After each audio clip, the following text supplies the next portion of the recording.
Bueno, buenos días a todas y todos. Antes de comenzar, le voy a pedir a nuestros panelistas, o nuestro panelista y a las personas que nos van a dar un saludo, que por favor enciendan sus cámaras para poder presentarnos correctamente.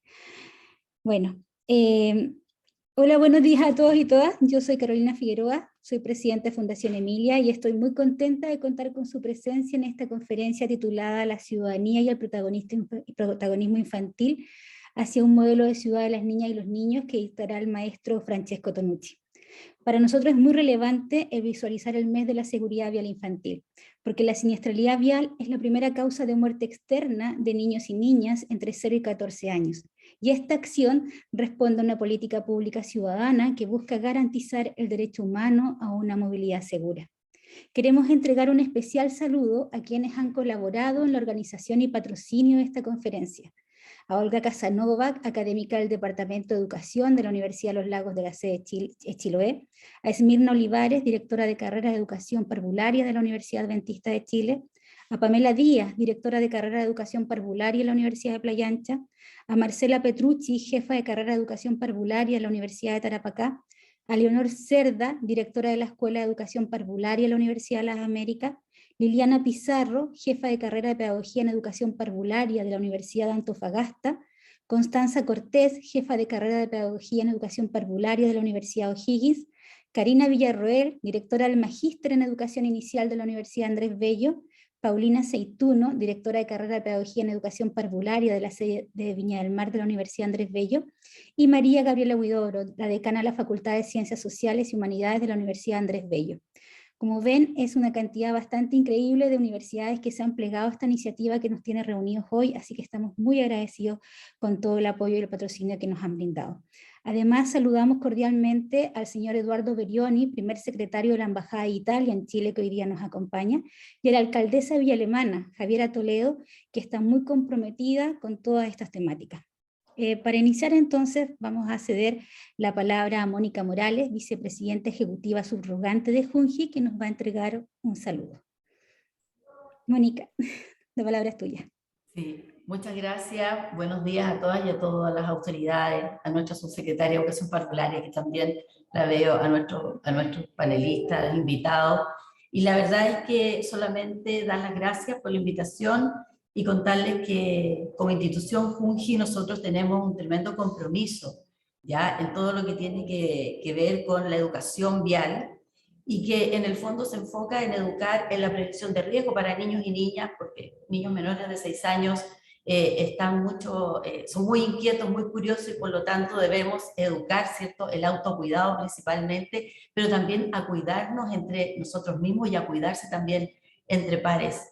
Creo tremendamente importante además, y nosotros así como institución también lo estamos haciendo, y nuestros referentes en educación parvularia, ¿verdad?, hablan de cómo trabajar la ciudadanía desde la cuna, ¿ya? Y cómo efectivamente los niños puedan tener un rol protagónico dentro de la sociedad como sujetos de derecho. Así que muchas gracias, y vuelvo digamos, a comprometer todo nuestro trabajo mancomunado que hemos estado haciendo estos últimos años en función efectivamente de la seguridad de nuestros niños y niñas. Muchas gracias, Carolina.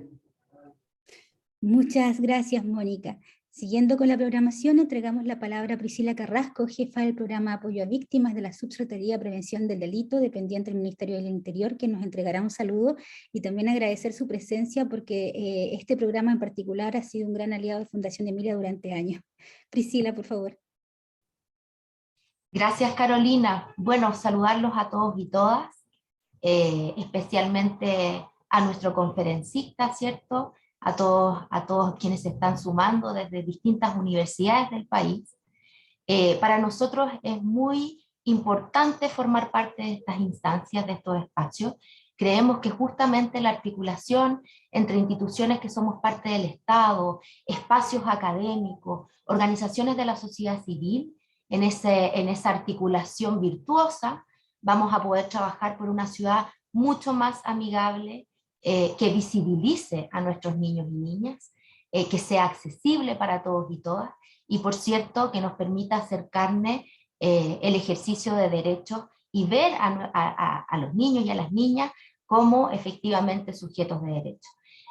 Desde nuestra perspectiva, por cierto, que somos un programa que atendemos a víctimas y que lamentablemente llegamos en ese momento, ¿cierto?, donde el Estado falló en relación a sus políticas públicas en materia de seguridad y, por cierto, de seguridad vial. Estamos muy comprometidos también con este tema, porque si bien trabajamos con víctimas de este tipo de situaciones, por cierto, también tenemos una labor preventiva. Y creemos y confiamos que estos espacios de formación, de reflexión, de aprendizaje en colectivo nos van a permitir, sin lugar a dudas, avanzar, tal como les decía al principio, a ciudades mucho más amigables, seguras, que consideren y que visibilicen a los niños y las niñas, a las diversidades también que forman parte hoy día de la niñez y de la infancia. Así es que desde la Subsecretaría de Prevención del Delito y desde nuestro programa Apoyo a Víctimas, les damos un saludo muy cordial a todos y todas, y felices de seguir trabajando en coordinación, como decía Carolina, desde hace tantos años con la Fundación, porque insisto que creemos que ese ejercicio de colaboración entre el Estado, entre las organizaciones de la sociedad civil y, por cierto, la academia, que tiene un rol tan importante en la formación de personas finalmente, van a ser virtuosos para que los niños y niñas puedan ejercer sus derechos y, por cierto, su derecho a la seguridad vial. Así es que muy buenos días para todos y todas y que sea una estupenda conferencia. Muchas gracias, Priscila. Para continuar, dejamos la palabra a Juan Pablo Álvarez, Coordinador Nacional de Convivencia para la Ciudadanía de la Subsecretaría de Educación, en representación del Subsecretario de Educación, Nicolás Cataldo. Muchas gracias, Juan Pablo, por acompañarnos durante esta mañana. Juan Pablo, no te escuchamos, tienes que reactivar tu audio, creo.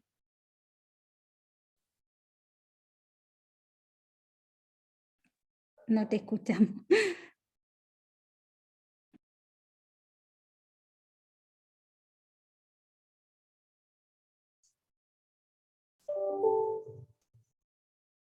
Quizás si te sacas el audio, ahí te escuchamos.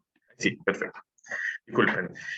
Muy buenos días a todos y a todas. A nombre del Subsecretario de Educación, Nicolás Cataldo, es un honor poder entregar este saludo de bienvenida en el marco de esta importante conferencia que dictará el maestro Francesco Tonucci. Agradecer también la invitación de Fundación Emilia y las universidades patrocinantes a repensar la ciudad desde la perspectiva, participación y protagonismo de niños y niñas. Para nosotros es un eje que está plasmado en la política de reactivación educativa integral, Seamos Comunidad, la participación y el protagonismo de las comunidades educativas y en particular de niños, niñas y adolescentes. Y para eso hemos ido avanzando en de qué manera, por un lado, fortalecemos los espacios de participación existentes dentro de las comunidades educativas, pero también cómo avanzamos en formación ciudadana y cómo relevamos en particular la voz de nuestros y nuestras estudiantes. Comentarles también que esta semana estamos celebrando la Semana de la Seguridad Escolar y Parvularia, en donde justamente hemos hecho el llamado a que las comunidades educativas puedan mirar o revisar las maneras de cuidado y de cuidado entre pares, pero no solamente desde el punto de vista individual, ¿no?, sino también de cómo la escuela se repiensa para poder generar espacios de cuidado para otros y otras, ¿no? Desde ahí nos hace todo el sentido del mundo, ¿no? Así la invitación a repensar la ciudad para niños y niñas también nos lleva el mandato, la obligación de poder mirar o remirar la escuela para generar espacios de bienestar, de cuidado, y que sean espacios seguros y amigables para poder avanzar en el desarrollo integral de nuestros niños y niñas. Muchas gracias. Muchas gracias, Juan Pablo. Y a continuación damos la palabra a la subsecretaria de Educación Parvularia, María Isabel Díaz, quien nos entregará un saludo en esta actividad, y yo quiero agradecer muchísimo su presencia durante esta jornada de la mañana, y esperamos también, junto también con la colaboración de Juan Pablo, el Ministerio de la Subsecretaría de Educación, hacer más cosas en conjunto hacia adelante. Subsecretaria. Bien, muchas gracias. Bueno, ¿se escucha bien? ¿Sí? Bueno, yo quiero celebrar este encuentro y por supuesto darle la bienvenida al profesor Francesco Tonucci, quien sabemos tiene una gran trayectoria en el campo socioeducativo. Yo quiero aclarar que no solamente como investigadora, sino que también por su maravillosa pluma, que refleja con agudeza el mundo educativo. Me permito decir que siempre he pensado que Frato, que ustedes saben, Frato por aquí aparece ahí, estaba mirando los libros, es como bien amigo de Quino. Ahí nos va a contar el profesor. Yo creo que son grandes amigos, muy conversadores, digo, ¿no? También quiero felicitar, por cierto, a la Fundación Emilia por impulsar estas iniciativas que sin duda contribuyen a repensar las políticas públicas en primera infancia, especialmente en infancia completa también, desde los principios que forman parte de los derechos del niño, ¿no? En Chile, quiero contarles, nos encontramos en un momento muy significativo para la biografía del país. Estamos iniciando un nuevo gobierno, vamos a cumplir 3 meses, con un presidente muy joven, y profundamente comprometido con el bienestar integral de la infancia. Nuestro presidente, y lo digo con mucho orgullo, acaba de ser elegido por la revista Time como uno de los 100 líderes más influyentes en el planeta, lo que nos llena de orgullo y también nos moviliza con esa épica de transformación que nosotros queremos en el programa de gobierno. Me parece también muy importante comentarle, profesor Tonucci, que junto con el inicio de este nuevo gobierno, estamos cerrando un proceso de acuerdo social. Y ya en septiembre, si se aprueba, va a terminar en una nueva carta constitucional. Y en ese contexto político, social, educativo, la Subsecretaría de Educación Parvularia, o inicial como se conoce alrededor del mundo, ¿no? Que forma parte del Ministerio de Educación, ya cuenta con una hoja de ruta para los 4 años del nuevo gobierno, que incorpora dentro de las principales 11 medidas que tenemos para fortalecer el trabajo de los equipos pedagógicos en las distintas dimensiones, y lo que comprende dentro de esas dimensiones cómo incrementar su relación con los espacios públicos. Nosotros queremos que los niños y niñas desde la primera infancia sientan que esos espacios le pertenecen, que son lugares de encuentro, con valores patrimoniales, muchos de ellos. Esos lugares deben sentirlos propios, y para ello necesitan ser protegidos y habitados desde una mirada que involucre con protagonismo y cuidado integral a la primera infancia. Por supuesto, no me quiero extender, pero estoy segura que tendremos otros momentos para profundizar sobre esta hoja de ruta y los sellos de este gobierno en materia de políticas educativas para la primera infancia. Quisiera, permítanme un minuto de confianza, pero ayer estuve revisando mi biblioteca y le quiero contar al profesor Tonucci especialmente que encontré 5 libros. Yo, una fanática de él, aquí están, no se los voy a ir mostrando, pero ahí está. Y por aquí otro, Cómo ser niño, La ciudad de los niños, aquí está con otros autores, aquí, no sé si se ve por ahí, y encontré uno maravilloso, porque está aquí con una dedicatoria a María Isabel con un pajarito que saluda y le da la buena onda para seguir impulsando este trabajo que nosotros estamos desarrollando en la subsecretaría. Así es que les doy muchas gracias por la invitación y nuevamente, Carolina, felicitarlos a la Fundación Emilia por este tremendo empuje que ustedes están dando y que nos involucren a todos los establecimientos en esta misión que nosotros tenemos con toda la infancia. Muchas gracias. Chao. Muchas gracias, María Isabel, y gracias por mostrarnos también la colección de libros del maestro. Antes de presentar al profesor Tonucci, les queremos comentar que los asistentes a este seminario podrán efectuar sus preguntas a través de esta plataforma en el icono de preguntas y respuestas que aparece en la parte baja de su pantalla o a través del chat de Zoom.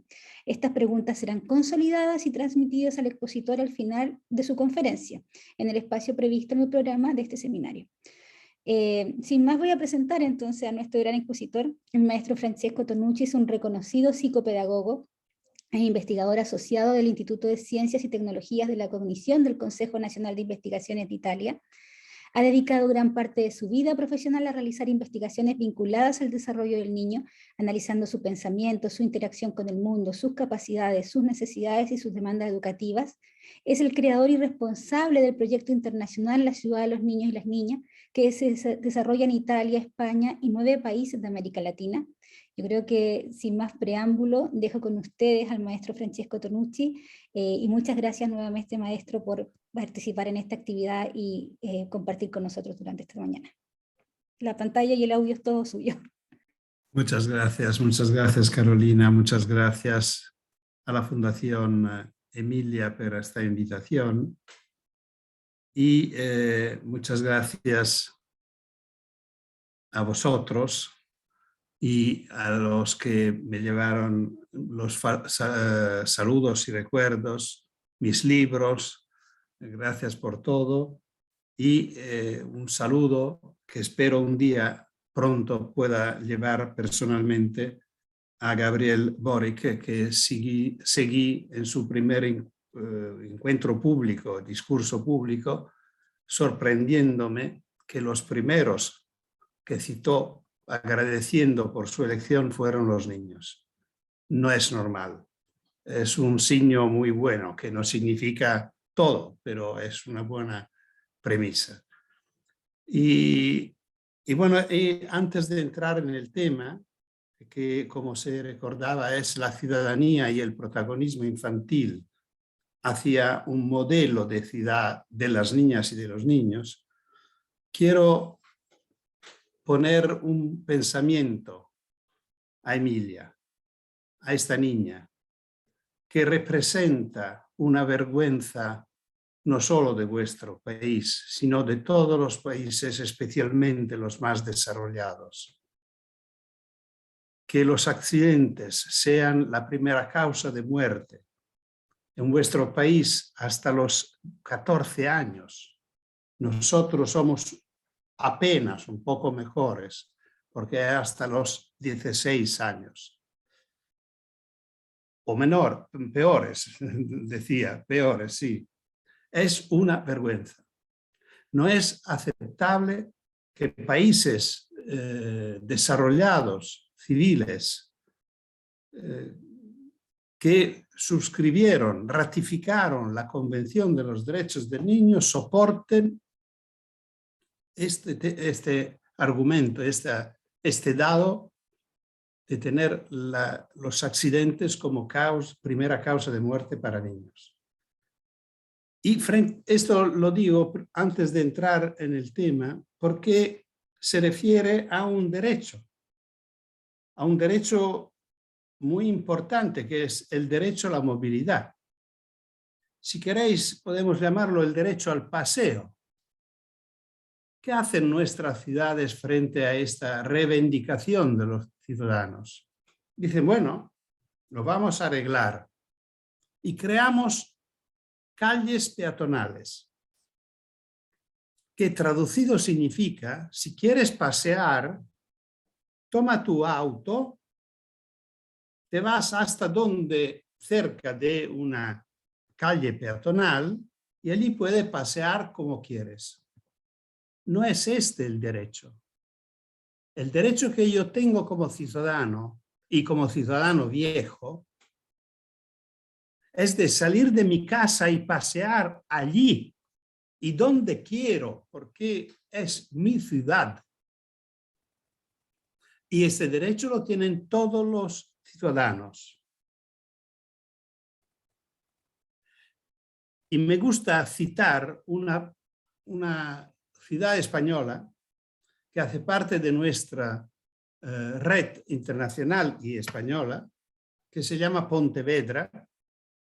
Es una ciudad de mediano tamaño, de 85.000 habitantes, y su alcalde, asumiendo la responsabilidad de la alcaldía, ha hecho una promesa a sí mismo y a sus conciudadanos, que en su ciudad no se debía poder morir por accidentes de tráfico. Y no creó ni una calle peatonal, sino que creó condiciones porque la gente podía pasear en toda la ciudad. Bajó la velocidad en toda la ciudad a 30 kilómetros por hora, bajó la emisión de CO2 del 70%, creó condiciones para que no fuera posible matar personas en accidentes, y tiene el orgullo que de hace 11 años en esta ciudad no tienen muertos por accidentes de tránsito. Lo celebraron el año pasado. Esta, yo creo, es una ciudad democrática. Y yo escuché el alcalde diciendo: a mí no me interesa hacer multas o poner a la cárcel a alguien que mata una persona en la calle. Yo quiero que no sea posible. Y si ocurre, yo me siento cómplice. Lo escuché yo en un congreso internacional, públicamente. Bueno, después de esta entrada, entramos en el tema que me propusieron: ciudadanía y protagonismo infantil. Sería ciudadanía infantil y protagonismo infantil. Es interesante porque parece normal, hablamos de ciudadanía infantil, pero no es normal. Normalmente se sigue pensando que niñas y niños no son ciudadanos, sino serán ciudadanos. Son futuros ciudadanos. Y es evidente que si la idea es que sean futuros ciudadanos, llegarán a serlo porque nosotros los vamos formando por esta tarea. Lo vamos educando. Por lo cual la ciudadanía de los niños y de las niñas depende de la formación que los adultos en su casa, en su familia y en su educación escolar le darán cuando serán en la edad suficiente, adecuada para asumir esta responsabilidad de ciudadanía. Esto es un proyecto conservador, muy claro, porque presume que el modelo para mañana somos nosotros de hoy o de ayer, yo de anteayer. Por lo cual la idea es que los niños de hoy, cuando serán adultos, serán como nosotros, reproduciendo nuestra sociedad, garantizando una continuidad y evitando cambios. El tema es que desde siempre la ciencia, la educación desarrollada y progresista, los grandes educadores siempre han sabido que no es así. Siempre han sabido que los niños son ciudadanos. Lo sabía muy bien Janusz Korczak, este gran educador polaco que fue director del orfanato judío de Varsovia, gran pediatra, gran educador, que consideramos como uno de los padres de la Convención de los Derechos de la Infancia, y que escribió en los años 30 la primera Carta Magna de los derechos de las niñas y de los niños. Pero de hace 32 años, desde el 89, el 20 de noviembre del 89, Naciones Unidas firman la Convención de los Derechos de la Infancia. De este momento, oficialmente, públicamente y sin dudas, se reconoce la ciudadanía de los niños y de las niñas desde su nacimiento. Por lo cual los niños tienen derecho y derechos porque son ciudadanos, pequeños, pero ciudadanos. Esto cambia todo. Cambia todo porque si son futuros ciudadanos, yo tengo el poder de modelarlos, educarlos para que sean como yo pienso que deben ser. Pero si son ya ciudadanos, yo tengo que respetarlos, escucharlos, porque tienen algo para decir en cuanto ciudadanos. Por lo cual el protagonismo infantil es la consecuencia de su ciudadanía. Siendo ciudadanos, deben reconocerse como protagonistas.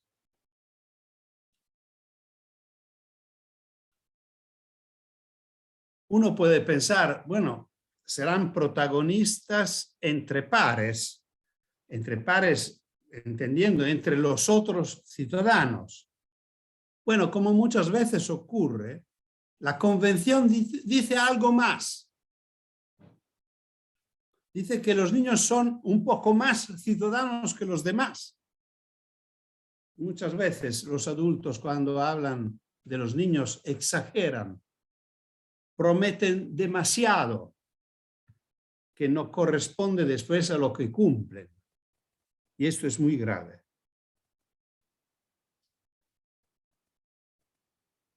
Por ejemplo, hay un artículo bastante impresionante por su evidencia.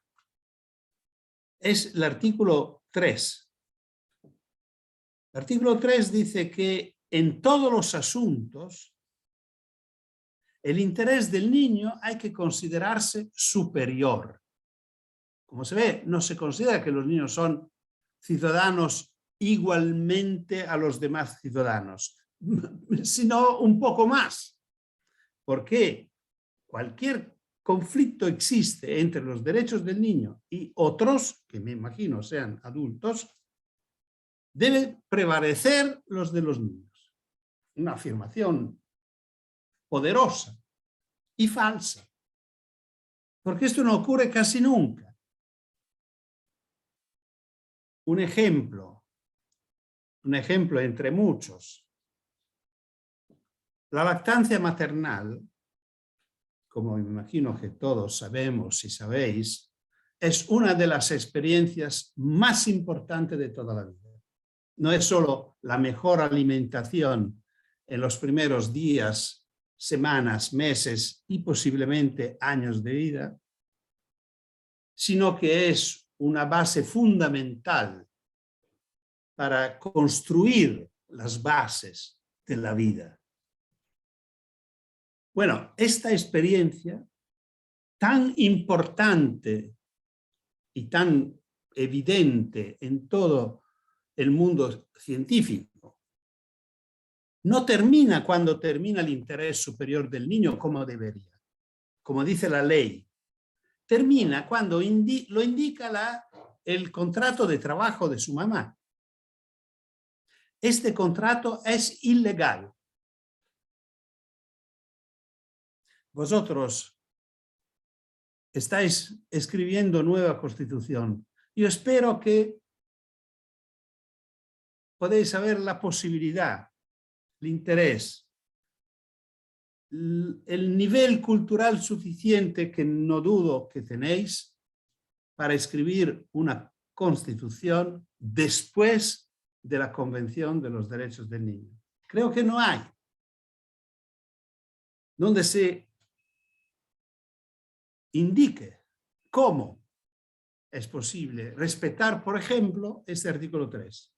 Hay muchos otros ejemplos. Voy citándolo rápidamente porque no quiero pasar el tiempo que me asignaron. Un niño o una niña de 2 años, 3 años, puede pasar 4, 6, 8 horas enseguida en una guardería. Y normalmente pensamos que es un servicio muy importante, muy necesario para apoyar las familias y tal y tal. Pero ¿somos seguros que corresponde al interés superior de una niña, de un niño de 2 años? ¿Quedarse 4, 6, 8 horas lejos de su padre y de su madre? Yo creo que no. Pero es necesario. Bueno, el tema es que tenemos una ley que está más alta, que es la Convención de los Derechos, es un derecho internacional, una ley, un tratado internacional, que es jurídicamente más alto de las leyes, de los contratos, de las reformas, de los programas.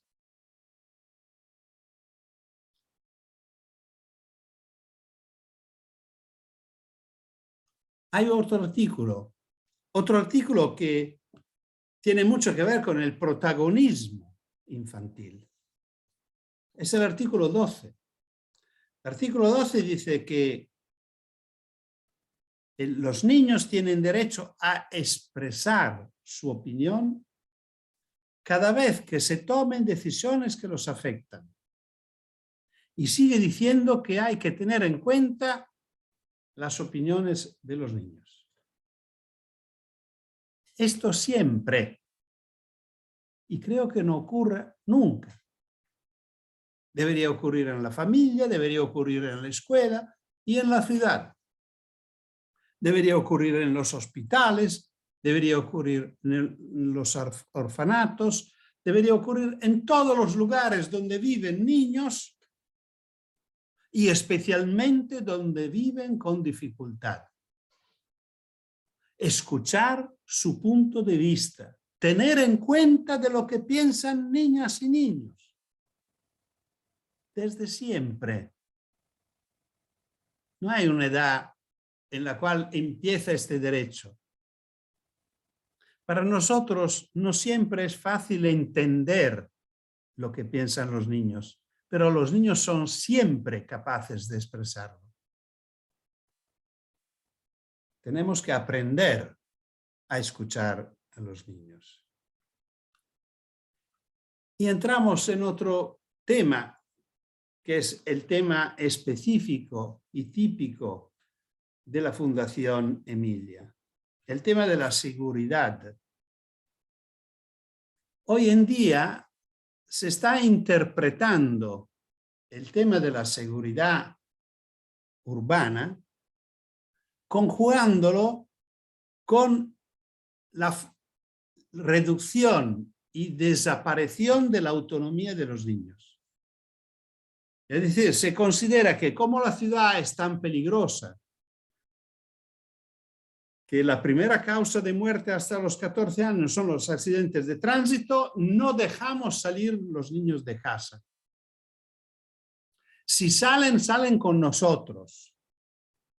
Salen por la mano. O mejor, en nuestro coche, en nuestro auto. Bueno, aquí se abre un tema enorme. Yo puedo solo poner algunos detalles y después, si queréis, lo retomamos en el debate. Porque el tema es simplemente que cuando los niños salen con los adultos, niños y adultos viven un conflicto. El conflicto crea peligro. Entiendo decir que cuando los niños son con nosotros, se encuentran en una condición altamente peligrosa. Nosotros no somos capaces de garantizar su seguridad.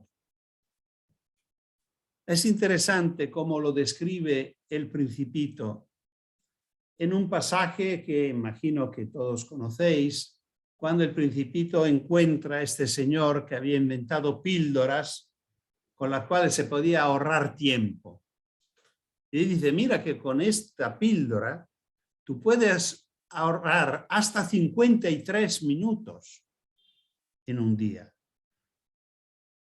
Y el Principito contesta, si tuviera 53 minutos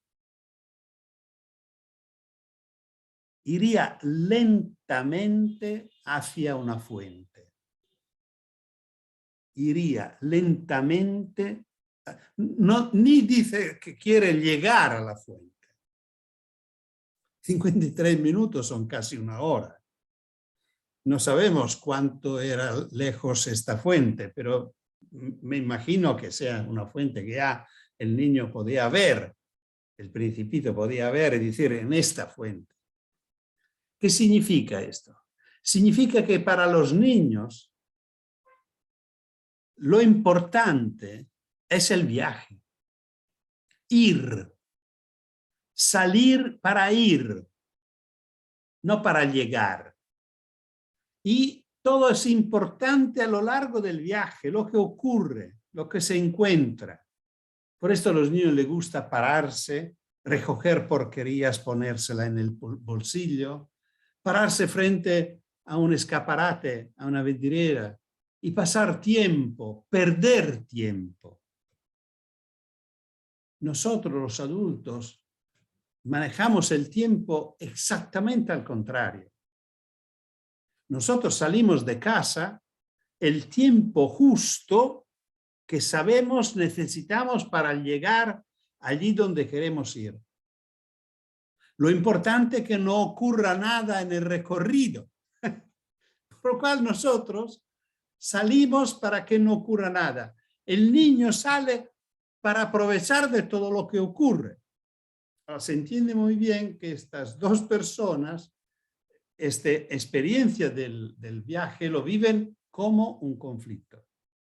Y si en el conflicto nosotros no tenemos atención, en un momento nos distraemos y tal, allí hay peligro. Cuando los niños son solos entre ellos, pueden jugar, correr, hacer chistes, no pasa nada. No le ocurre nada. Saben cuidarse y crecen. Una niña de Bogotá, en un encuentro de estos virtuales que hemos tenido como a lo largo de la pandemia, Andrea se llamaba, de 9 años, decía, dañarse es importante porque se aprende. Es una gran verdad, muy importante. Dejamos esta posibilidad. Si los niños no pueden dañarse las rodillas, cayendo 1, 2, 3, varias veces de la bicicleta, será mucho más probable que se caigan una vez sola con la moto. Y no podemos soportarlo. Para mí es imposible imaginar que nuestros nietos mueran de esta manera tonta, absurda. Y está muy conectada con el hecho que lo hemos protegido, no hemos dejado, no hemos permitido. Por ejemplo, la experiencia de la transgresión, que es conectada con la experiencia del obstáculo, del riesgo. Es un lujo que hoy los niños no pueden correr. Y esto crea una condición de gran debilidad. Voy a tocar 2 puntos más, siempre desarrollando esta idea de la ciudadanía y del protagonismo infantil. Entramos un rato en la escuela. Es interesante allí ponerse la pregunta, ¿qué significa protagonismo infantil en la escuela? ¿Es posible? Aparentemente no.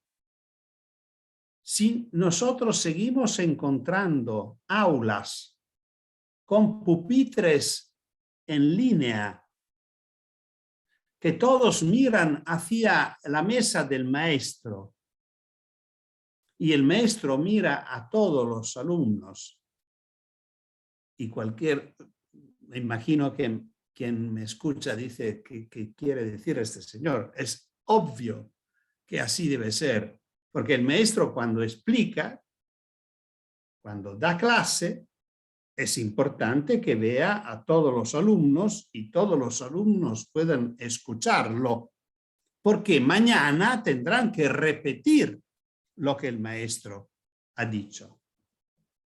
Sí, exactamente, esto es el problema. Este es el problema porque esta era la escuela antes de la Convención de los Derechos de la Infancia. Esta era la educación de antes de la escuela de la infancia. Hoy en día no debería ser esta la educación.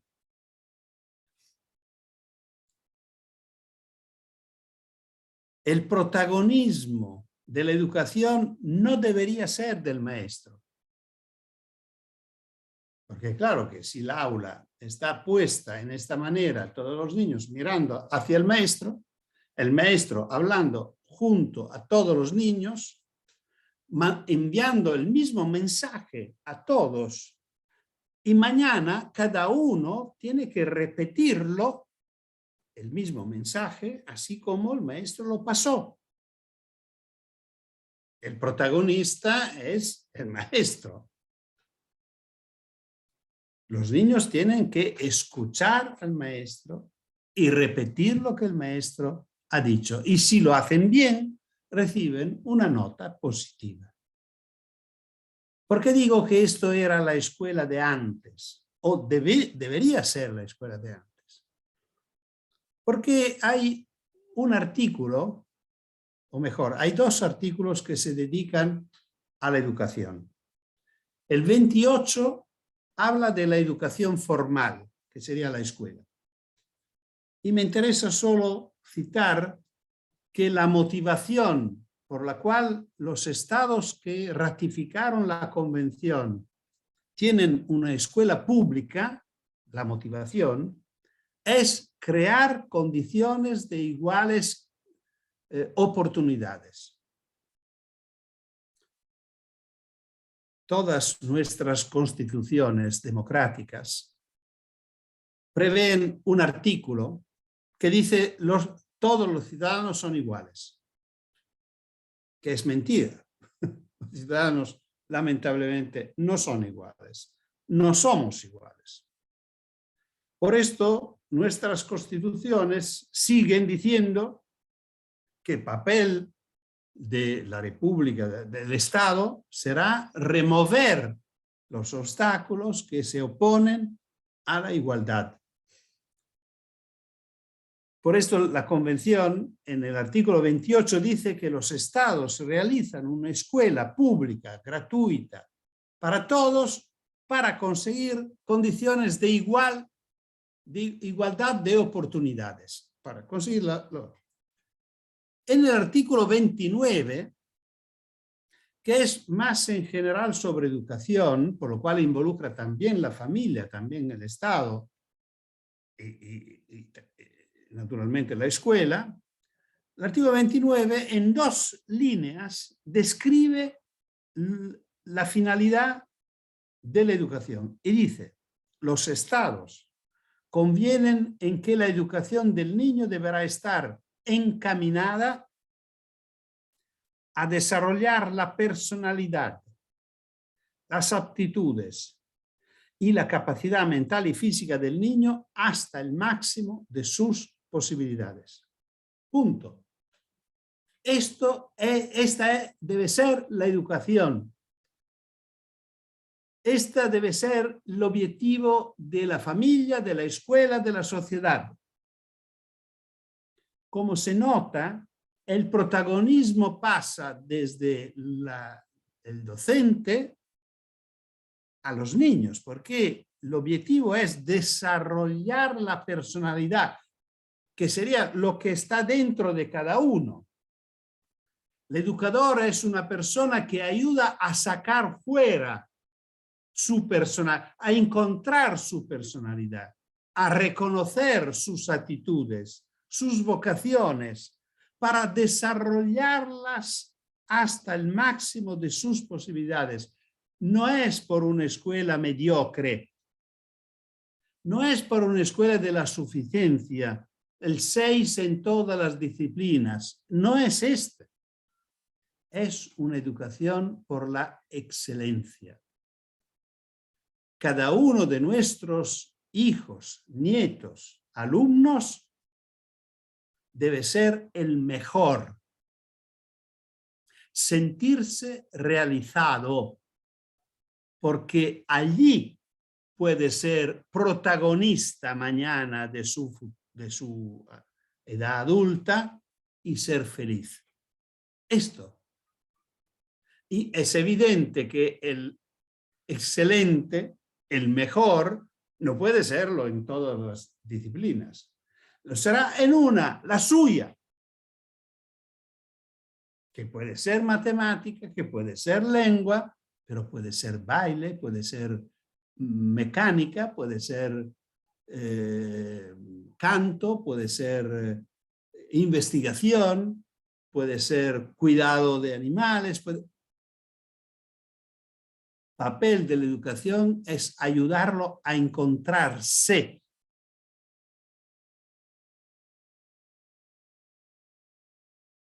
Bueno, tengo un último paso. Un tema que me preocupa mucho, me interesa mucho, y creo que es uno de los aspectos que hoy en día tienen un coste más alto por nuestros hijos y nuestras hijas, por nuestros niños y niñas. Y que donde más están pagando un no reconocimiento de su ciudadanía y de su protagonismo. Es el tema del juego. El tema del juego lo lleva el artículo 31, como sabéis, que dice que los niños tienen derecho al descanso, al tiempo libre y al juego. Esta es la traducción española, que es una traducción que no me gusta, porque se perdió un verbo que en la versión original inglesa es to engage in play. Es decir, los niños tienen derecho a empeñarse en el juego. El verbo to engage no se encuentra en otros lugares de la convención referido a los niños, ni cuando se habla de escuela.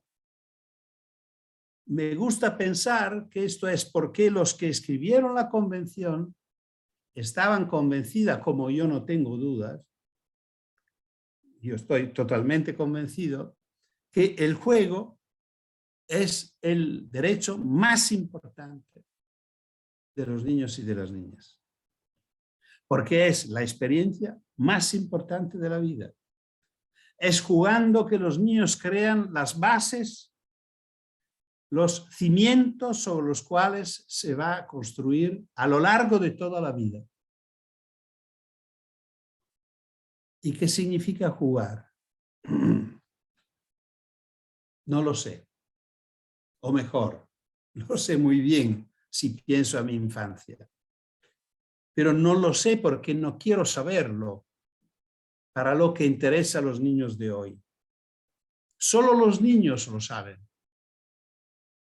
Dice un autor italiano, Cesare Pavese, un gran escritor del siglo pasado, que los adultos juegan para divertirse, los niños juegan para jugar. ¡Qué maravilla! ¡Qué definición fuerte! ¿Y qué hacen nuestras ciudades? Nuestras ciudades con el juego hacen lo mismo que decía al empezar con el paseo. Si quieres pasear, toma tu carro, tu auto, acércate a una calle peatonal y pasea. Por el juego dicen lo mismo. ¿Te interesa jugar? Toma el auto, carga a tu hijo, llévalo a un parque de juegos públicos y acompáñalo a jugar. Bueno, acompáñalo a jugar es una paradoja. El verbo jugar no se puede conjugar con el verbo acompañar, sino solo con el verbo dejar.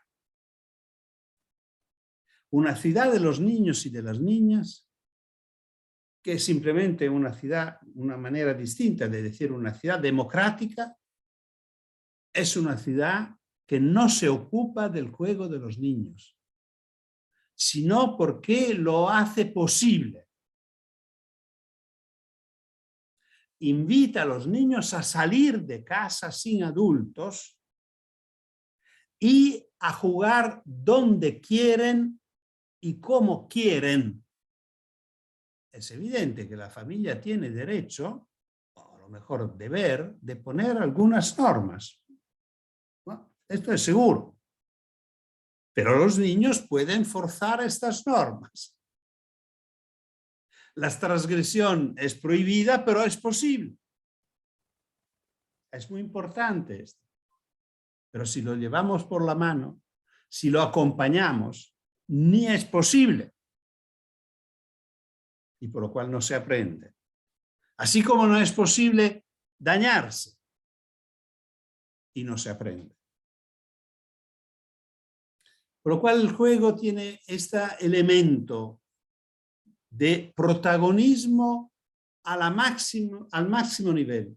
Cuando decimos de ciudadanía y protagonismo, el protagonismo se expresa totalmente en el juego.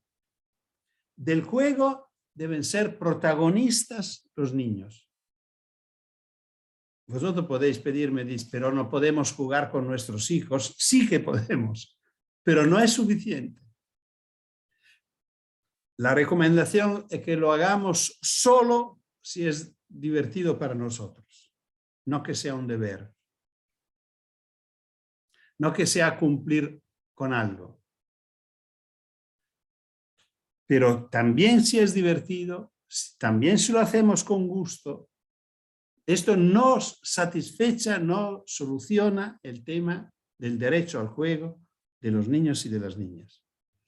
Por esto tenemos que dejarlos, pasar un tiempo.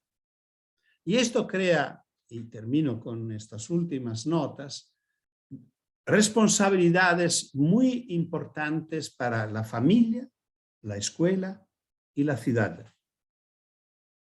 La familia tiene que tener conciencia y convicción que sus hijos, todos los hijos y las hijas, a empezar de muy pronto, diría de 4 años, de 5 años, son capaces de vivir en autonomía algunos momentos, más o menos, más lejos, más, bueno.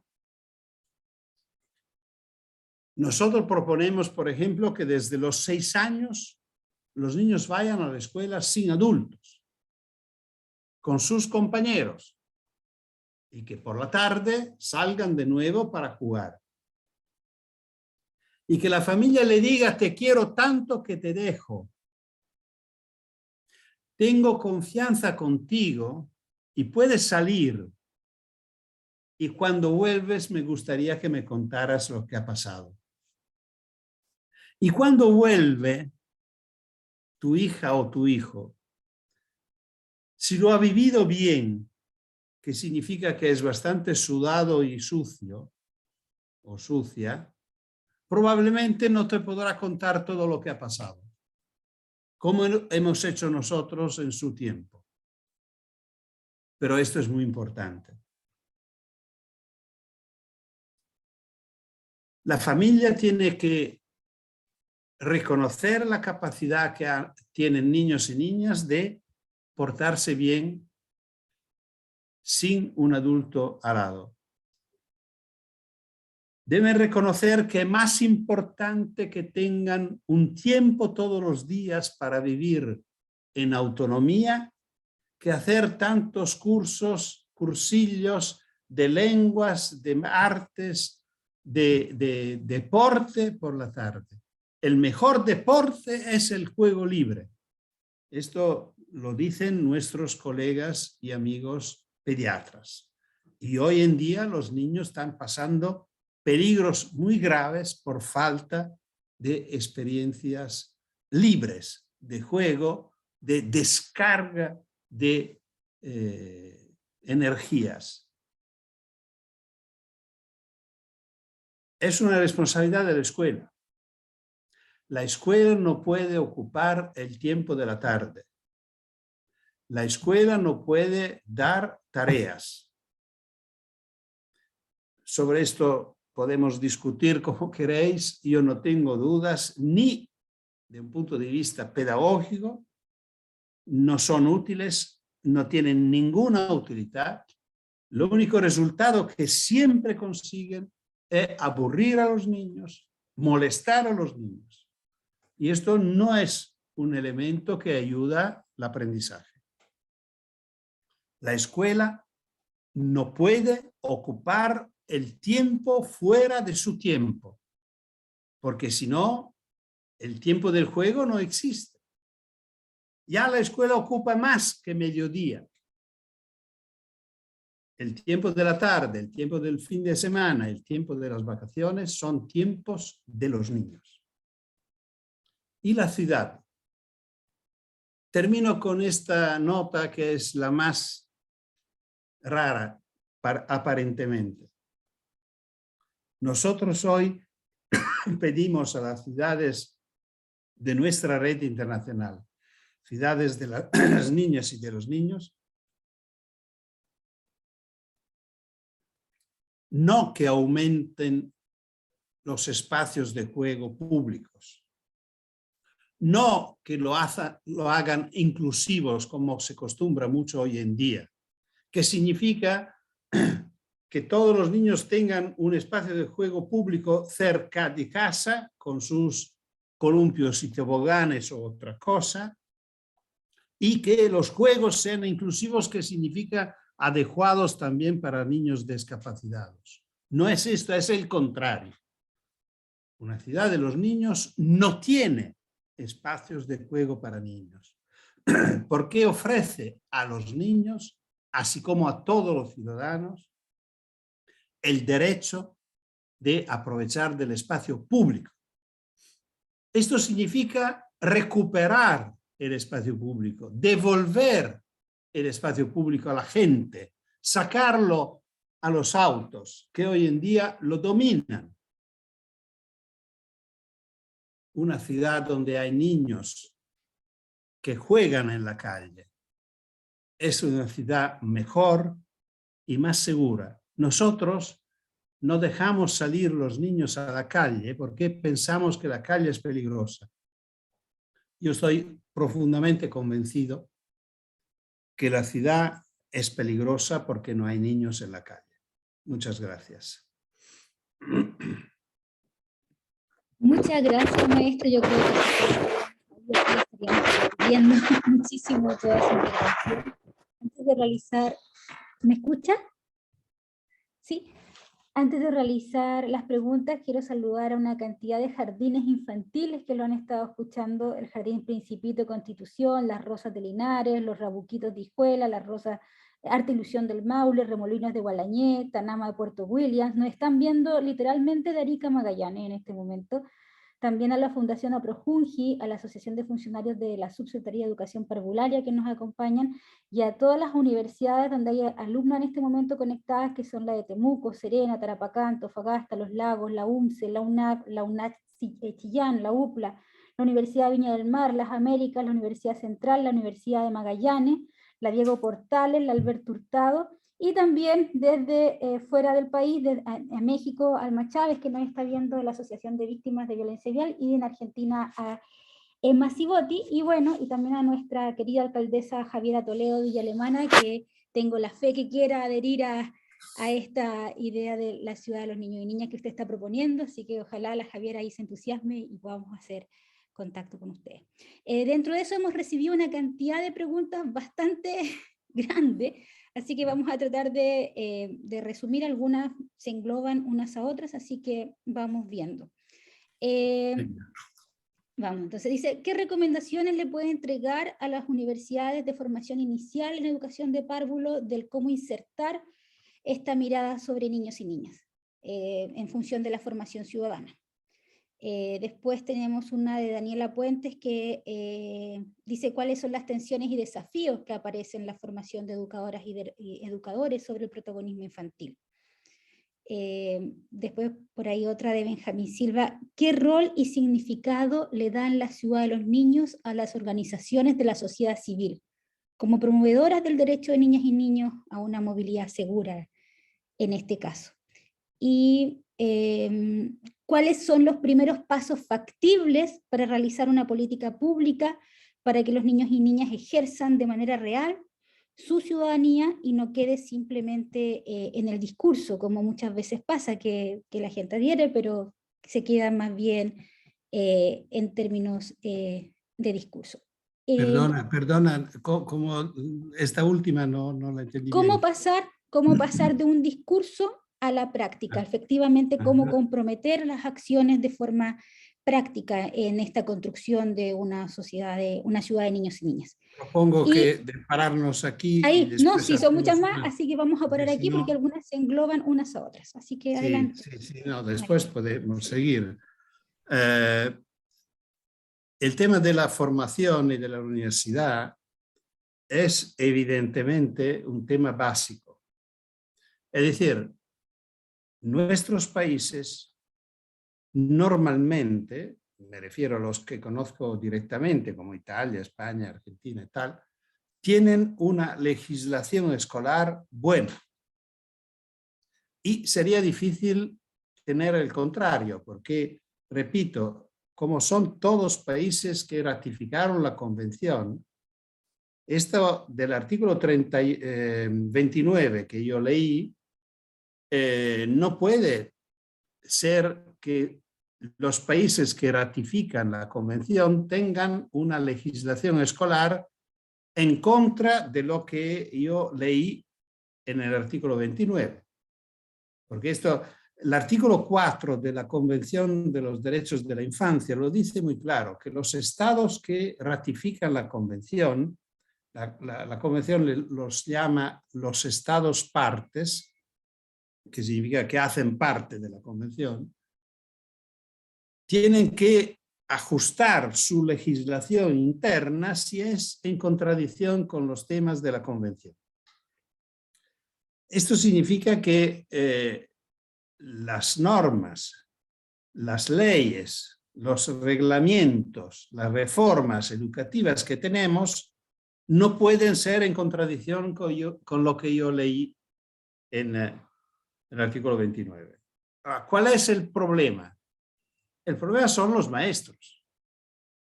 Es decir, lo que no tenemos, estoy hablando solo de Italia, vosotros podéis hablar y pensar en vuestra situación personal o chilena, pero nosotros hoy en día el problema que tenemos es que no tenemos maestros formados para entender y realizar las normas que tenemos. El texto del artículo 29, donde se hace referencia a la personalidad de los alumnos y que la educación debe ser de desarrollo de personalidad y no de imposición. Para decirlo claro, un buen maestro no da clase, así como no da tareas. Un buen maestro solicita, provoca, promueve. Mi miedo es que hoy en día, hasta hoy en día, la universidad, la formación de los maestros no está haciendo una educación en este sentido. Es decir, no estamos preparando los maestros por esta tarea.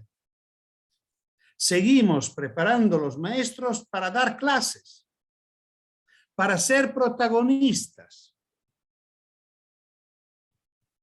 Y esto significa crear una confusión. No es esto. Y bueno, Por lo cual seguimos pensando que hay buenos maestros porque son personas raras. Estos son los maestros de los cuales hablamos, de los cuales leemos los libros, a los cuales se inspiran movimientos pedagógicos, no son los maestros de nuestros hijos. Pero el derecho constitucional, el derecho de la convención, se refiere a cada uno de nuestros hijos, nietos, alumnos. Por lo cual, lo que tenemos que pensar no es seguir cambiando normas. Yo estoy invitando de hace mucho tiempo los países a no dedicarse más a reformas educativas y dedicarse solo a la formación de los maestros. Formar buenos maestros. Un buen maestro no necesita ni de buenas normas, ni de buenos libros de texto. Un buen maestro no usa libros de texto. Un buen maestro trabaja con sus alumnos y hace trabajar a los alumnos. Un buen maestro es como un director de cine. Pensamos en una película que nos gustó mucho y cuando salimos emocionados, a veces con una lágrima, a veces contentos y tal, y pensamos, ¿y el director dónde estaba? El director no estaba, no lo vimos, no se nota. Y la responsabilidad, el mérito de la película es del director. Y cuando dan premios, premian primero el director, pero no se nota, aparentemente no existe. Un buen maestro es así. Sobre el tema de las organizaciones civiles, no sé exactamente lo que entendía, lo que, como siempre, las preguntas deberían ser mucho más detalladas y tal, pero me interesa mucho citar una experiencia que tiene que ver con la autonomía de los niños y con el protagonismo de los niños. Hoy en día la ciudad ha perdido algunos aspectos que eran muy importantes en el pasado. Uno de estos aspectos es el vecindario, los vecinos. Hoy en día aparentemente no existen los vecinos. Pensamos solo, por ejemplo, que las habitaciones, cuando yo era pequeño en mi ciudad, las habitaciones privadas empezaban a nivel de la calle. Las ventanas a nivel de la calle miraban a la calle. La gente podía controlar lo que pasaba. Hoy en día todo el nivel de la calle se ha hecho terciario. Bancos, tiendas, despachos públicos, bueno, y las habitaciones empiezan por encima, que significa que no hay un control directo de las personas sobre lo que ocurre en la calle. Cuando nosotros invitamos a los niños a ir a la escuela solos, esto es un problema. Y para compensar este problema, nosotros pedimos a los comerciantes de aliarse con nosotros. Es decir, los comerciantes asumen un compromiso y lo explican con una pegatina que ponen en el escaparate que dice tienda amiga, por ejemplo, tienda amiga, o si quieres puede entrar, que es una invitación a los niños que se mueven solos, entendiendo niños de primaria, es decir, nosotros después pensamos que no necesitan cosas así, pero los niños más pequeños, y cuando pensamos a lo que necesitan, no estamos pensando la violencia, no estamos pensando los perseguidores, pensamos en la pipí, si necesita ir al baño, si necesita un vaso de agua, si necesita una tirita que se lastimó una rodilla, no. Puede entrar y este señor se comprometió con su alcalde y con la organización de nuestra actividad que si entran niños sin adultos, no tendrán problemas. Si hay un problema, se resuelve. Hasta que no se resuelve, no sale. Esto crea una alianza nueva, también una forma de vecindario nuevo, una forma de solidaridad urbana, que a mí me parece muy interesante, muy importante.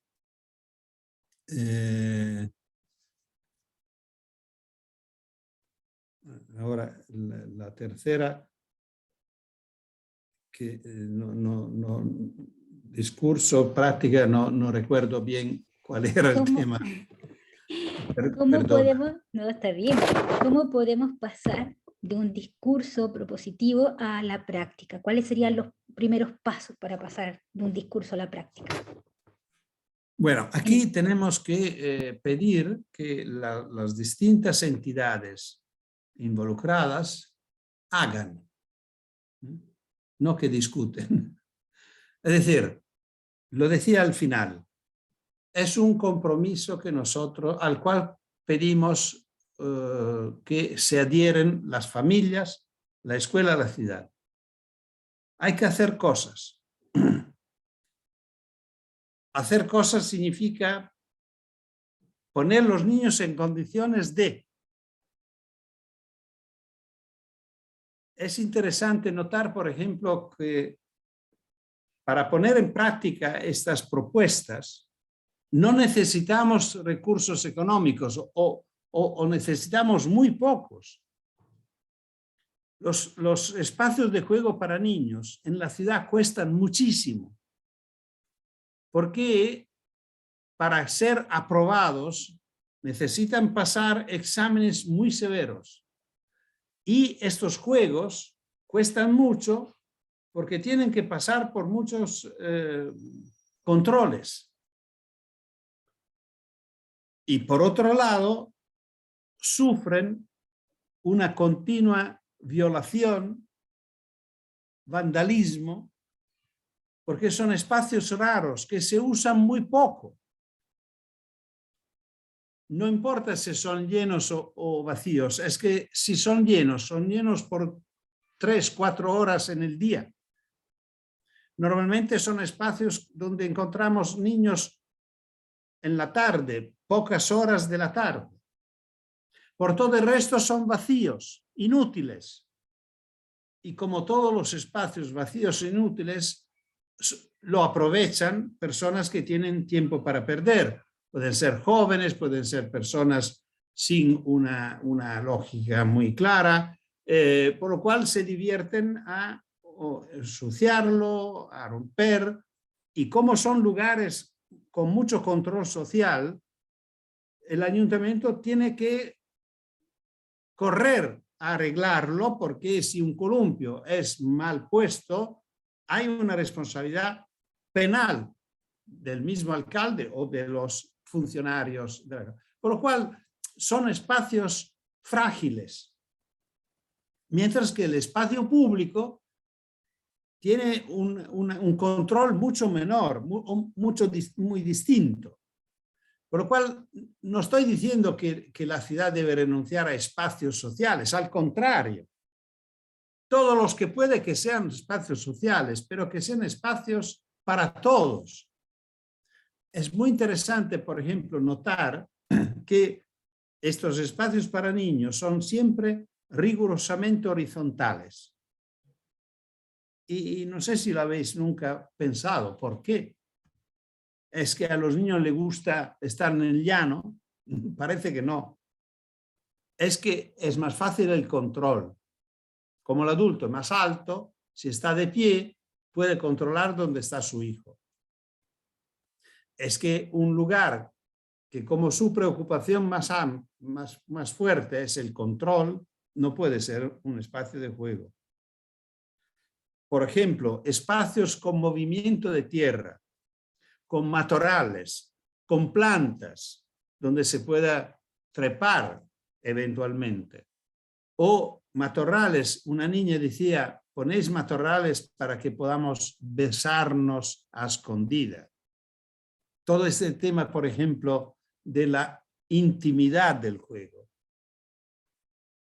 si queréis, del erotismo del juego. Existe, hace parte, pero no en estos espacios públicos.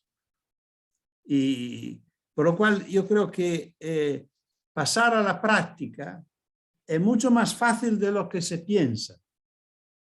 Es suficiente abrir la puerta de casa y decir, puedes salir. Yo confío en ti. Y naturalmente esto significa también hacer una serie de acciones que los ayuntamientos deberían promover. Por ejemplo, ayudar a los padres a entender el riesgo muy alto que existe a no dejar sus hijos libres.